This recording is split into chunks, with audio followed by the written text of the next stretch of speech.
contour tutorial, and I'm going to be showing you how I contour my face with cream products and also what I use and a little bit of info about cream contouring. So without further ado, let's just jump right into the video. First of all, cream contouring is great for a natural finish. If you're going for that natural look and you would like your blend to look really seamless, I really recommend cream contouring. The thing about powder contour is that if you have mature skin or if you have any wrinkles or fine lines or your skin is dry, it tends to kind of cake up in that section of your face. So if you have some dry patches, it will concentrate the product on your dry patch and it's going to be a nightmare to blend out, whereas cream contouring just kind of glides over that and doesn't make it look even more dry. Powder products can often settle in the wrinkles and the fine lines of your face, which kind of exaggerates them even more rather than making it look more flattering. So there's a common misconception that to contour your face you need like really high-end expensive makeup, whereas there's actually a lot of things out there in the drugstore world that you can use which are actually really good for their price. So the first thing is one of the new products by L'Oreal Paris, and this is the Infallible Sculpt Contour Kit. So this is a cream to powder product, which means that when you actually swirl it around in here it is cream, but as soon as it comes in contact with your skin and you blend it out, it's like a powder. So this is really easy to work with and you literally can't go wrong with this product. It's great for beginners and I really recommend it because of the shades. A lot of the time contour products can come off quite yellowy and orange, which ends up looking really unnatural on your skin. So you want to opt for something cool toned like this product, which would naturally look like shadows carving and highlighting your face. Another great product which I will be using for this video is the Max Factor Pan Sticks. The one I have is in Fair 25, which is the highlight shade, and 14 Cool Copper, which is the contour shade. So the thing I love about these products is that they're also cool toned. As you can see, that is a very cool toned brown. So the way that I contour is really toned down to the usual contours that you see on the internet. I don't cover my whole face with contour products like highlight and bronzer. I only do certain parts and I use very minimal product because I always think less is more and a little bit goes a long way. So first off, I'm taking my Max Factor Pan Stick. This is the darker shade for my skin. So I'm just going to pop that in the hollows of my cheeks to underline my cheekbones. Just on the tip of my nose to kind of bring it up and make it look a little bit taller. I'm also going to take it down the side of my nose, just here. Onto my temple. Down my jawline. And also behind my jaw, just here.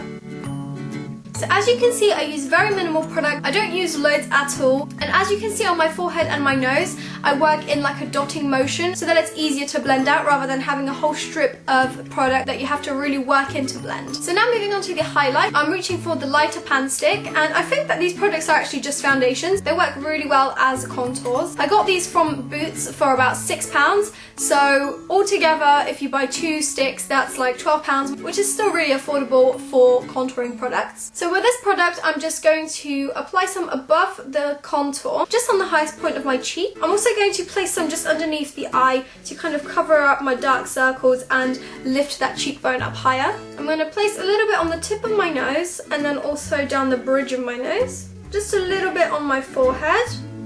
A little dab of that product on my cupid's bow and also on my chin. And then to bring out my jawline, I'm also going to place a little bit of product just here. So this is what it should look like so far. So yeah, that's it, we're done. Bye! Just kidding. So of course now you want to blend all of this out, and I'm going to be using 2 different brushes to blend this out. A common mistake that people do is use just one brush to blend everything out, and I find that that's what makes your makeup look muddy. So firstly I'm reaching for my foundation brush and I'm going to be blending out all of the highlight that I've placed down.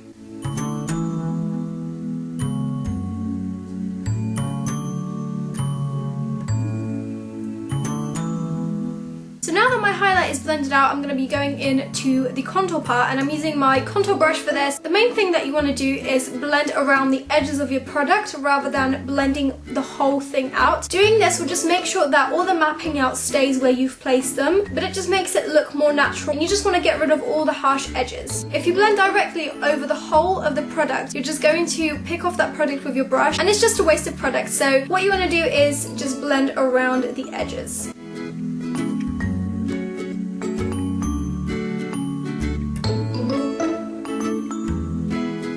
If you're going for that really dramatically lifted cheek, what you want to do is, as you're blending out your contour, you want to kind of swing it along the contour of your cheek. So when I smile, you can see my natural contour of my cheek is just around here, and that's exactly where you want to kind of blend your product in. So now I'm just going to blend out my jawline. You don't want to leave that because it would look like a 5 o'clock shadow. By contouring just behind your jaw, you're just creating an illusion of more defined and sharper jaw, and this also looks really great in photographs. So now for the nose, it's probably the most tricky part of contouring for me. Everyone has a different nose shape. I feel like when your nose is quite flat, which is sort of like mine, I like to kind of contour the bottom of my nose just to create that illusion of a more lifted nose. If you already have a slender nose and your nose is already quite tall, I wouldn't recommend to contour your nose, but if that's something that you'd like to experiment, then by all means go ahead and do it. And now to blend the nose out, I usually use a fluffy brush like this, and this is by Zoeva, and this is the 228 Luxe Crease Brush. So I'm just literally blending that out. You want this to look very natural. You don't want to be able to tell that there's any product on your nose, but you want to really take your time with blending this out. So that is all. I hope you guys enjoyed this video. If you did, don't forget to give me a thumbs up and subscribe to this channel. I'd love to have you here. If you guys want to catch up with me on any of my social media, my Twitter, Instagram and Snapchat are all Roxsaurus. So definitely head over to my social media and I hope to see you guys there. Also, I've recently launched a blog, so I will put the link down below as well as the bottom of this video. As always, I hope you guys are having a wonderful day and I'll see you very soon in my next video. Bye!